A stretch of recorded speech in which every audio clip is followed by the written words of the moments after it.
கர்த்தரை நம்பினதினால் வந்த பயன். எரேமியா 39:18. உன்னை நிச்சயமாக விடுவிப்பேன்.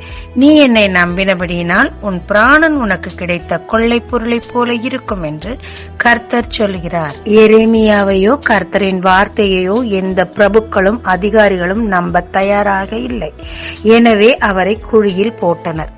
ஆனால் எத்தியோப்பியனாகிய எபெத்-மெலேக்கோ தேவனை நம்பினபடியினால் சிதேக்கியா ராஜாவினிடத்தில் போய் அவருக்காக பரிந்து பேசி எரேமியாவை காப்பாற்றினார். இஸ்ரவேல் ஜனங்கள் எரேமியாவை காப்பாற்றவில்லை. ஆனால் புறஜாதியான மனுஷன் எரேமியாவை தேவனை நம்பி காப்பாற்றினார். பிரதிபலன் பாராமல் தேவனுக்காக நாம் ஒரு ஸ்டெப் எடுத்து வைக்கும் போது நம் வாழ்க்கையில் எடுத்து வைக்க வேண்டிய மற்ற ஸ்டெப்ஸ் எல்லாவற்றையும் அவரே பார்த்து கொள்ளுவார். ஜெபிக்கலாமாங்க. தேவரீர் உம்மை நம்பி கிரியை செய்து உம்மிடத்தில் நன்மை பெற்றுக்கொள்ள கிருபை தாரும். இயேசு மூலம் பிதாவே, ஆமென். இயேசு கிறிஸ்துவின் நாமத்தில் இந்த நாளில் உங்களை ஆசீர்வதிக்கும் ஜீசஸ் விஷன்.